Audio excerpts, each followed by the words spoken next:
from the Dennis Rogers book, Homegrown. Before Kitty Hawk, Belhaven.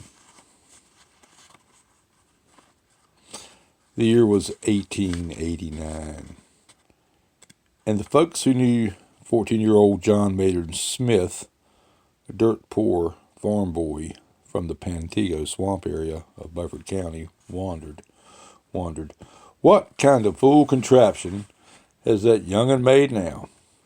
So we called the Reverend R.M. Gradeless, a man who knew Smith.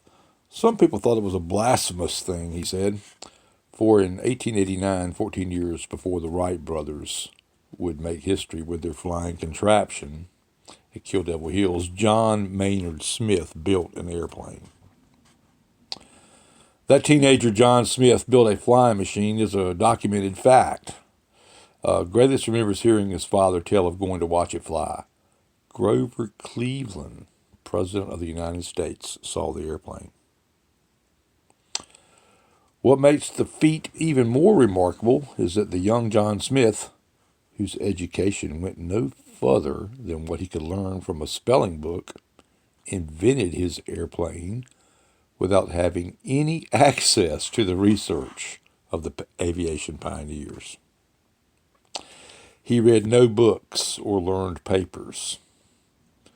He attended no scientific conferences. He had no university research departments helping him. He did it by himself, alone on his farm, thinking all along that he was the first. He never even saw a picture of an airplane.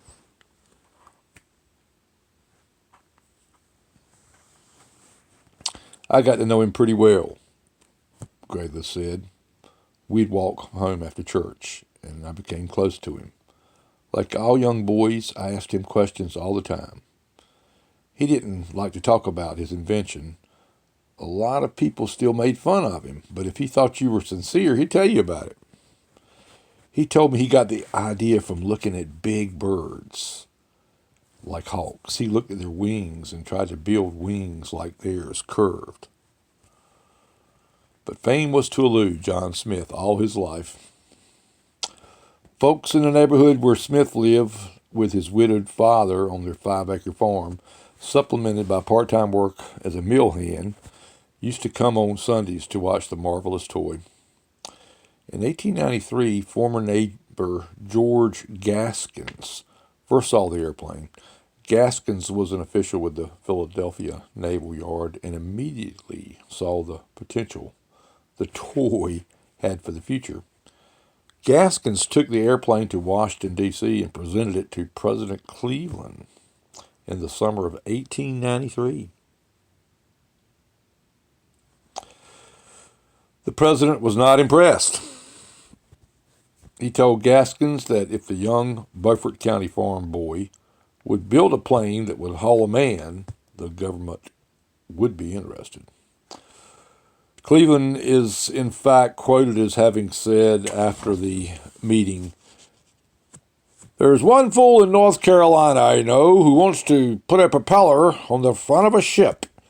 And any fool knows that if you put a propeller on the front of a ship, it would push the ship backwards." Gaskins came home with the sad report. It would take $400 to build a full-scale airplane, he and Smith figured, and no one had enough faith in the young man to risk their money. Mr. Smith said he was so disgusted and frustrated that he put the airplane in the barn and only took it out a few times, Grayless said. There used to be a lot of drummers, traveling salesmen, coming through here, and they'd hear of the airplane and want to see it. Finally, after showing it so many times to so many people, it was stolen and never heard from again. And John Smith never built another one. John Smith lived out his life in the Belhaven area, working at a barrel factory for most of his life. He died January the 12th, 1963, an anonymous man.